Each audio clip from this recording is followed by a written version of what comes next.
പ്രജീഷേട്ടാ എന്തെന്നാടാ നിങ്ങൾ വാങ്ങിച്ചോണ്ട് വന്ന സാധനത്തിൽ എന്റെ ഒരു സാധനം ഇല്ലല്ലോ. ഞാൻ പറഞ്ഞു വിട്ടിട്ടില്ലായിരുന്നു നിങ്ങളോട് സൺസ്ക്രീമിന്റെ കാര്യം പറഞ്ഞിട്ടുണ്ടായിരുന്നു, പിന്നെ എന്റെ ഫേസ് വാഷ് പറഞ്ഞിട്ടുണ്ടായിരുന്നു, എന്റെ ഹെയർ ഓയിൽ ഒന്നും പറഞ്ഞിട്ടുണ്ടായിരുന്നു. ഇതൊന്നും കൊണ്ടുവന്നിട്ടില്ലല്ലോ. നിങ്ങൾ അറിഞ്ഞോണ്ടല്ലേ വാങ്ങിക്കൊണ്ട് പോരാത്തെ?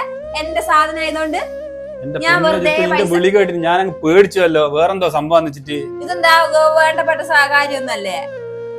വേണ്ടപ്പെട്ട സാധനം പ്രധാനപ്പെട്ട കാര്യം തന്നെയാ. ആ വേണ്ടപ്പെട്ട സാധനം തന്നെ എല്ലാന്ന് പറയുന്നില്ല. നീ ആദ്യം ഇങ്ങനെ ഷൗട്ട് ചെയ്യാണ്ട് എന്താ സംഭവം എന്നങ്ങ് ചോദിക്കേ. നിങ്ങൾ അങ്ങനെ തന്നെ എന്നോട് എപ്പോ പറയില്ലേ ഇത് അനാവശ്യ ചെലവാന്ന്. എടോ അനാവശ്യ ചെലവായിട്ടൊന്നുമല്ല ഞാൻ പറയുന്നത്, നീ ഒന്ന് മുഴുവനായിട്ട് കേക്ക്. എന്നിട്ട് നീ ഇങ്ങനെ കടിച്ചു കയറാൻ പറ. എന്തെന്നാ? എനക്കും ആഗ്രഹമുണ്ട് ജിത്തു, ഇനി നല്ല ഡ്രസ്സ് ഇട്ട് നടക്കണം, മേക്കപ്പ് ഇട്ട് നടക്കണം, എല്ലാം എനക്കും ആഗ്രഹമുണ്ട്. ഇനി കാര്യം മനസ്സിലാക്കി, ഞാൻ കൂലിപ്പണിക്കാരനാ. എനിക്ക് നാകെ എനിക്ക് കിട്ടിയ കൂലി 1000 റുപ്യ. അതിന് ഈ പച്ചക്കറി, മീന്, പലചരക്ക് സാധനങ്ങളെല്ലാം വാങ്ങി ബാക്കി വന്ന ആകെ 250 റുപ്യ. അന്നേരം ഇഞ്ഞ് വിളിച്ചിട്ട് എന്നോട് പറയാം ഞാനും എന്റെ മരുന്നിന്റെ ഷീറ്റ് ഞാൻ വാട്സപ്പിൽ അയച്ചിട്ടുണ്ട്, അതും കൂടി വാങ്ങണേ. അതും കൊണ്ട് ഞാൻ മെഡിക്കൽ ഷോപ്പ് പോയി. ആടെ പോയി ഗുളിക മരുന്ന് വാങ്ങി വെക്കുമ്പോ 250 റുപ്യ.